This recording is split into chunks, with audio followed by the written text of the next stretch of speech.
आपण सर्वप्रथम भगवंताला आणि बाबाला व्यक्तीने प्रणाम करू. भगवान बाबा हनुमान जी को प्रणाम. महान त्यागी बाबा दुर्गे जी को प्रणाम. परमात्मा एक परमपूज्य एका भगवंताची रॅलीसुद्धा निघाली. त्यानंतर लगेच चर्चा बैठक सुरू आहे. ह्या चर्चा बैठकमध्ये सृष्टी विधाता जगाचे विधाता भगवान बाबा हनुमानजी उपस्थित आहे. भगवंताला माझ्या प्रणाम. तसेच आपले सर्वांचे सद्गुरू ज्यांनी आपल्याला अंधारातून उजेडामध्ये आणले असे महान देखी बाबा जुंदेजी बाबाला माझ्या प्रणाम. तसेच आई वाराणसी यांनी बाबाला भगवत प्राप्ती करता वेळोवेळी साथ देणाऱ्या आईला माझ्या प्रणाम. तसेच आजच्या कार्यक्रमाचे उद्घाटन परमपूज्य परमात्मा एक सेवक मंडळाचे उपाध्यक्ष देवरामजी तुमसरे साहेब यांना माझा नमस्कार. तसेच आजच्या कार्यक्रमाचे प्रमुख अतिथी परमपूज्य गुलाबरावजी साठवणे, महेंद्रसिंह गुरगुले, तसेच तापेसरजी वैद्य साहेब यांना माझा नमस्कार.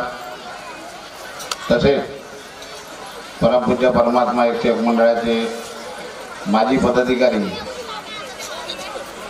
माजी अध्यक्ष राजूभाऊ मदनकर, माजी सचिव नरेंद्रजी मेहर, माजी कोषाध्यक्ष फकीरजनजी वैद्य, माजी संचालक भेंडारकरजी यांना माझा नमस्कार. तसेच नागपूरहून आलेले परमपूज्य परमात्मा एक सेवक मंडळाचे ज्येष्ठ मार्गदर्शक सुधाकर काका नंदनवार, कीर्तिवान जिपकाटे यांना माझा नमस्कार. तसेच आजच्या कार्यक्रमाच्या ज्यांनी या कार्यक्रमाचे जे आयोजक आहे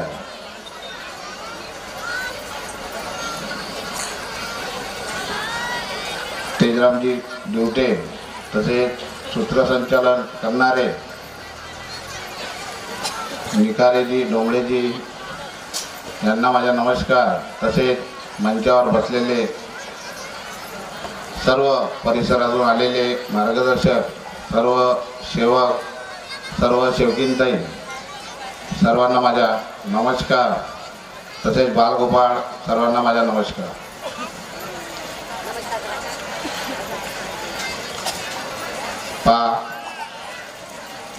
ही जी चर्चा बैठक आहे, सेवक या मार्गामध्ये चांगलं असताना या मार्गाशी जोडलेला असं मला वाटत नाही.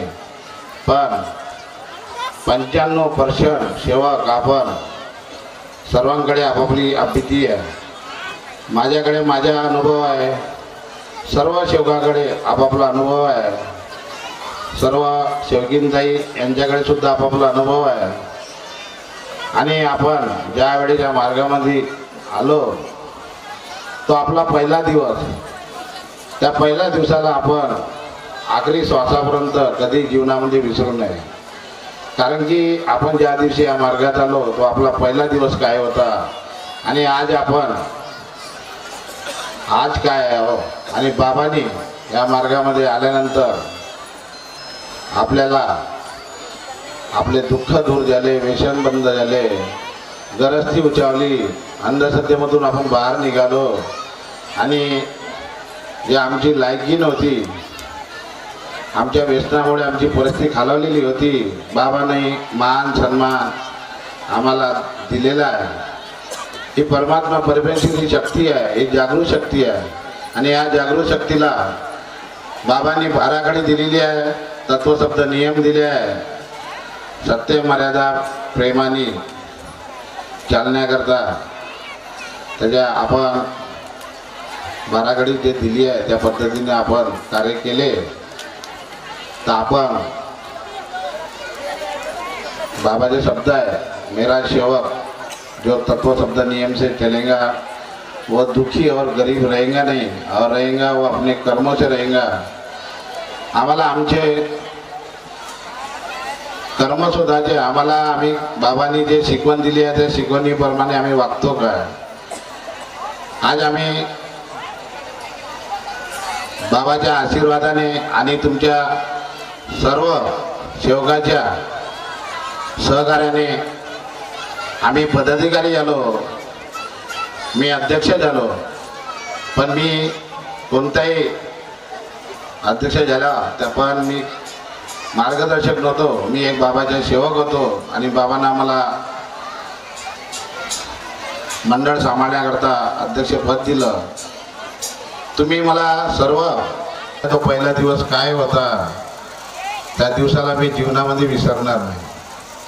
आणि आमचे उद्घाटक तुमसरे साहेबांनी म्हटलेलं आहे, स्त्रियांनी आणि मुलांनी पतिदेवाला वाईट शब्दात बोलू नये, पण माझे म्हणणे एकच आहे, बोलायला पाहिजे नाही। आणि पतिदेवानी सुद्धा आपल्या मुलांना आपल्या पत्नीला कोणत्या पद्धतीने चांगल्या पद्धतीने बोलल्या पाहिजे। फक्त महिलांनी आणि मुलांनीच ही परमात्मामध्ये आल्यानंतर त्यांनी सांभाळून बोलावे हे नाही, आपण सुद्धा त्यांना आपला परिवार, आपली पत्नी, आपला मुलगा सांभाळून बोलायला पाहिजे। आणि या मार्गामध्ये मी जेव्हा आलो याच्यामध्ये माझी जी पत्नी आहे, माझ्या पत्नीमुळे मी या मार्गाशी जुळलो। कारण की मला जे व्यसन होते दारूचे, मी आधी नव्हतो, त्यासोबत मला जुवा लॅटरीचे सुद्धा व्यसन होते, दुःखद सुद्धा होते। आणि आखरीला माझी वेळ अशी आली होती, आत्महत्या केल्याशिवाय मला कुठेही रस्ता नव्हता। आपण भाग्यवान आहोत, बाबांनी आपल्याला सर्वांना बाबांनी जवळ केलं आणि आपण या परमात्मा एकचे परमपूज्य परमात्मा एक सेवक मंडळाचे आपण सेवक बनलो, आपण भाग्यवान आहोत। आणि या जो मार्ग आहे, मंडळ आहे, आज आमच्या जिल्हा परिषद ताईनं म्हटलं आहे का या मार्गामध्ये काही काही सेवक आमच्या बाबावर ज्या टीकाटिपणा येऊ नये या पद्धतीचे कार्य करायला पाहिजे त्यांनी म्हटलं आहे। आणि ती गोष्ट त्यांची खरी आहे, कारण की आपण सेवक लवकरच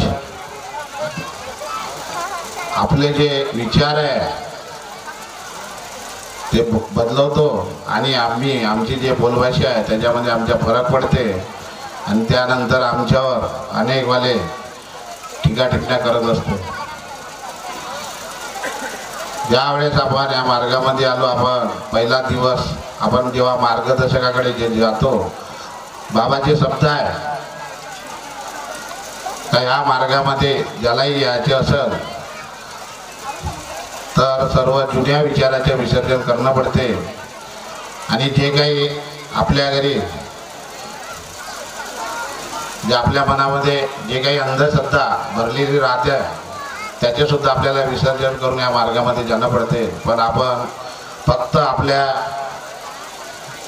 जे जुने ज्या देवाची पूजा करतो त्याचे विसर्जन करतो आणि जे आपल्या घरी जे बिछाना कपडे वगैरे राहते त्याचे धुणं करतो आणि साफसफाई करून आपण मार्गदर्शकाकडे जातो आणि मार्गदर्शकाला सांगतो आम्ही साफसफाई करून आलो, सर्व देवाचे विसर्जन केलं।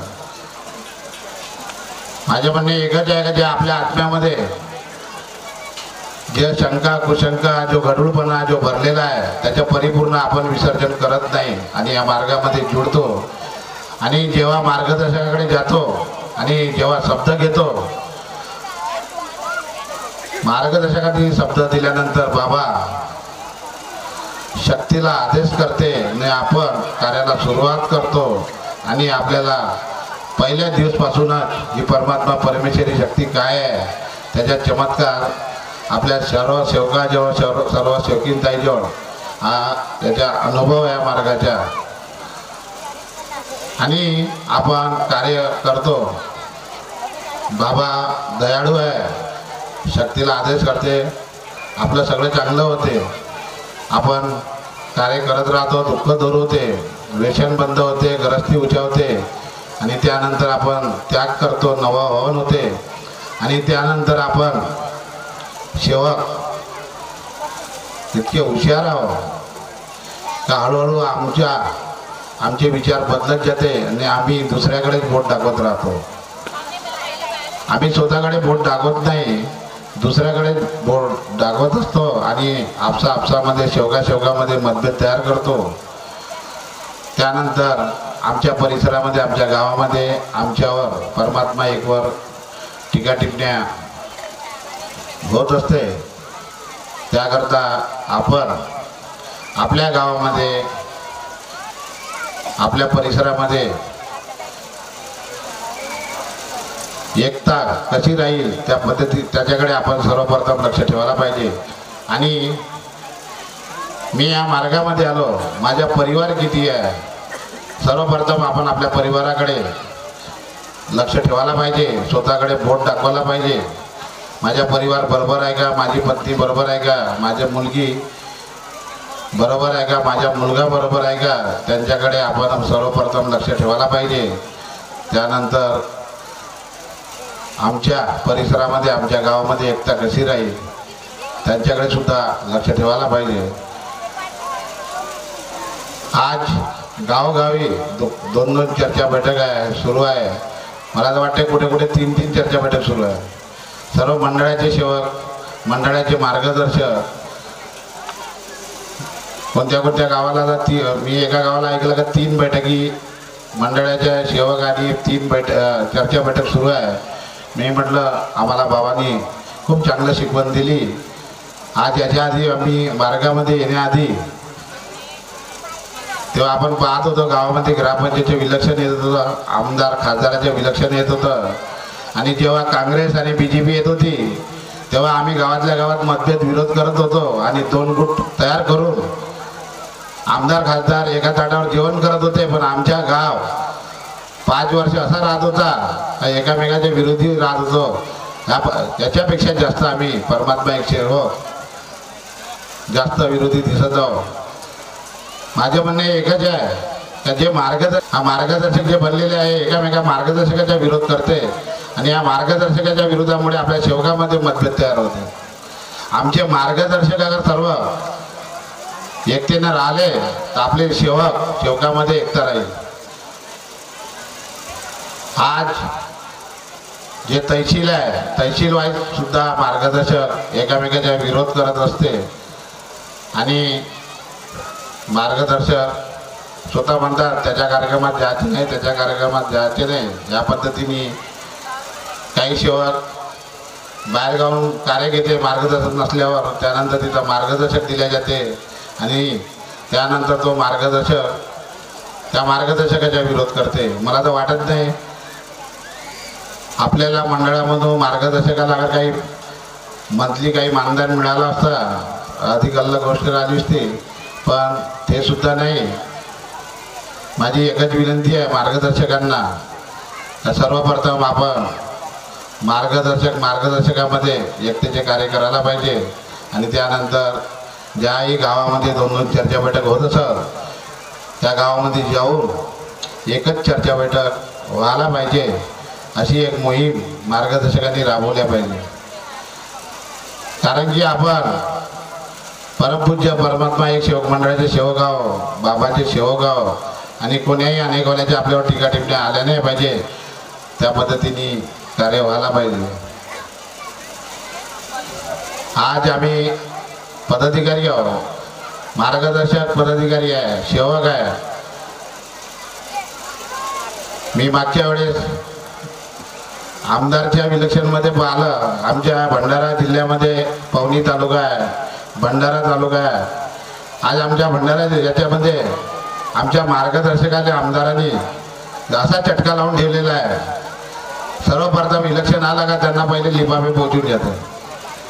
सेवकाला माहीत नाही राहत, फक्त मार्गदर्शकाला बोलवते जेवण करायला जेवणाची हा प्रोग्राम देते, जेवणाची पार्टी देते आणि त्यांना एक एक लिफाफा देऊन देते आणि तो मार्गदर्शक शेवगाच्या घरोघरी फिरत राहते, याला मदत कर त्याला मदत कर. आमचे मार्गदर्शक, माझे म्हणणं एकच आहे, मार्गदर्शक फक्त शेवगांना मार्गदर्शन करण्याकरता विलक्षण येणार आहे. आमदार येणार आहे, खासदार येणार आहे, जिल्हा परिषद येणार आहे, पंचायत समिती येणार आहे. दबाव टाकू नये. ज्या शेवगाला जो आवडत असेल तो त्यांना मदत करत, पण मार्गदर्शकांना जेव्हा 10-15 हजाराचा लिफाफा भेटला तर त्याला असं वाटते का हाच आमदार आमच्या सर्वश्री आहे. पण परमेश्वरी कार्यामध्ये मार्गदर्शकांनी मतदानामध्ये कोणावर बी दबाव टाकू नये. काल मला एका मंत्र्याचा फोन आला, साहेब म्हणे ते पवनीमध्ये म्हणे 2 मार्गदर्शक म्हणे फिरून सण्याने प्रचार करून राहिले म्हणे, त्यांना थोडं तुम्ही सांगा म्हणे.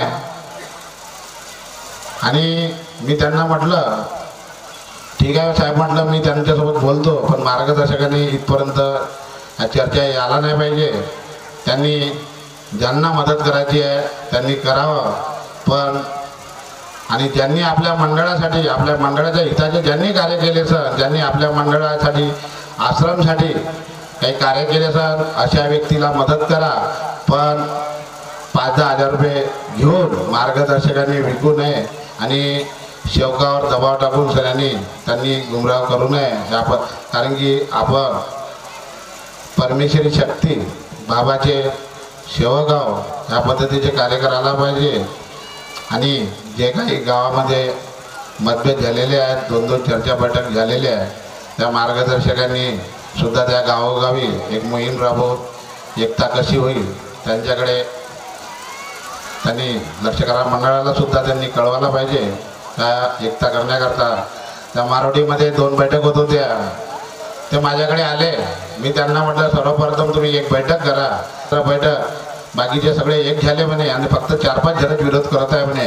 ह्या पद्धतीचे शेवगांनी कार्य करू नये, कारण की हे परमात्मा परमेश्वरी शक्तीची बैठक राहते आणि सदैव जिथं एकता राहील तिथं शक्ती कार्य करते. आपल्यासोबत आपण शेवगाव, आपल्यासोबत दोन्ही शक्ती सोबत राहते. आपले कार्य अगर बाबाला आवडत असेल तर परमात्मा शक्ती सदैव आपल्यासोबत आहे. आणि आपण कुठंतरी चुकीचे कार्य करत असाल तर सैतानी शक्तीसुद्धा आपल्यासोबत आहे. आपल्याला परमेश्वरी शक्तीचे कार्य करायचे आहे, त्याकरता आपण कार्य जे बाबाला आवडेल त्या पद्धतीचे कार्य करा. आणि जे नियमावली आहे, नियमावलीच्या तत्वशब्द नियमाप्रमाणे आणि जे काही आपण शेवगाव जे व्यवहार आहे आपले, कुठं कुठं काही सेवक जे आहे हे फसवणुकीचे मिट्टूसारखे बोलत असते शेवगासोबत. शेवगाला माहिती नाही राहत आणि त्यांच्या सुद्धा फसवणूक करते. आज आमच्या परिसरामध्ये सुद्धा काही सेवक नवीन शेवगाच्या घरी जाऊन त्यांची सुद्धा मिट्टूसारखे बोलून, चोपट चापट बोलून त्यांना असं वाटते, नवीन सेवकाला असं वाटतं का हे खूप पुराणे सेवक आहे, त्यांच्यावर विश्वास करते आणि त्यांच्याकडून सुद्धा ते रुपण्याचे कार्य करते. अशा सुद्धा शेवगाकडून आपण सावध राहावे शेवकांनी. आणि कोण्याही शेवकासोबत पैशाच्या, माझे म्हणण्याचे एकाच एका पैशाचा व्यवहार करू नये. कारण की काही सेवक असे आहे फक्त स्वार्थासाठी या मार्गाशी जुळलेले आहे आणि चांगल्या सेवकाची फसवणूक करून राहिलेली आहे. आपण सुद्धा सर्व सेवकांनी असे सेवक कधी आपल्याला आढळले तर त्याची कंप्लेंटसुद्धा मंडळामध्ये करण्यास मागं पुढं पाहावं नको. आणि मार्गदर्शकांना माझी विनंती आहे, मार्गदर्शक अगर जो चांगला तत्वशब्द नियमानं वागला तर त्याच्या सेवक चांगलाच घडेल. आणि मार्गदर्शकांचे कार्य अगर बरोबर नसेल तर आपल्या सेवकांनी सुद्धा त्यांची तक्रार मंडळात करायलाच पाहिजे. कारण की जोपर्यंत आपण कोणत्याही गोष्टी दाबून ठेवू तोपर्यंत समोर येणार नाही, तोपर्यंत त्यांच्यासुद्धा लक्षात येणार नाही. माझी एवढीच विनंती आहे मार्गदर्शकांना, चांगले मिळून जुळून कार्य करा. मार्गदर्शकांनी कोणाचा विरोध न करता एकतेचे कार्य करा. आज आम्ही निवडून आपण दिलेला आहे. आम्ही 5 वर्षाकरता आहोत. मार्गदर्शकाला असं वाटते की आम्ही ज्येष्ठ आहोत, आम्ही पुराणे आहोत, पण आमच्या मदनकर साहेबांनी मार्गदर्शक बनवलेले असं, पण त्यांनी सुद्धा एक वर्षाकरता मार्गदर्शक म्हणून त्यांना पत्र दिलेलं आहे. पण त्यांना असं वाटते आमचे कोणी काही बिघडू शकत नाही. त्यांना सुद्धा मार्गदर्शकांनी ज्यांचे कार्य चांगले राहील, ज्याची तक्रार मंडळात येणार नाही, तो आजीवन मार्गदर्शक राहू शकते. आणि ज्या मार्गदर्शकांनी सेवकासोबत किंवा कोणासोबत किंवा विलक्षणमध्ये लिपापाय घेण्याचे कार्य करत असेल, अशी तक्रार आली, त्यांनी सुद्धा आपला विचार करायला पाहिजे.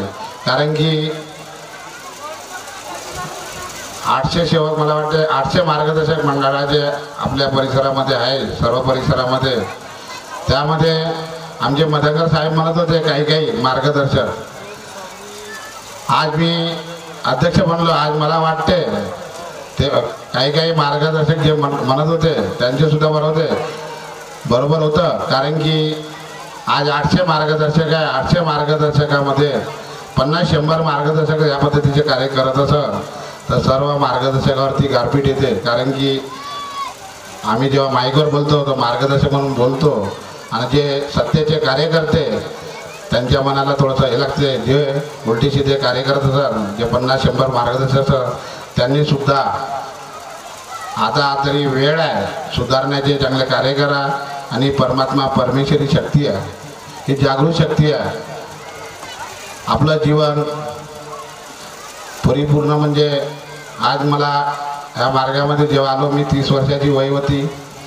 आज माझी वय 56 वर्ष आहे. आपण जन्माला आलेला आहोत सर्वजण. आपण एक लीज म्हणून भगवंतानं आपल्याला इथं जन्माला पाठवलेलं आहे. आणि आपण सर्व सेवक परमानली नाही, आपण लीजवर आहोत. ज्या दिवशी आपली लीज संपेल त्या दिवशी आपल्याला कोणी पलभर थांबवू शकत नाही. म्हणून आपली लीज संपायच्या पहिले आज बाबांनी भगवंताची प्राप्ती केली. भगवत कृपा जागृत शक्ती आपल्याला दिलेली आहे. आणि ही शक्ती जे काही आपल्याला चांगलं स्वार्थ साधवायचं असेल आपल्या परिवारासाठी, आपल्यासाठी, आज बी आपली वेळ गेली नाही. आणि वेळ झालेला आहे 4:30 वाजेच्या कार्यक्रमाचा 5 मिनटं जास्त झाले. मी एवढंच बोलतो आणि माझ्या शब्दाला विराम देतो. सर्वांना माझा नमस्कार.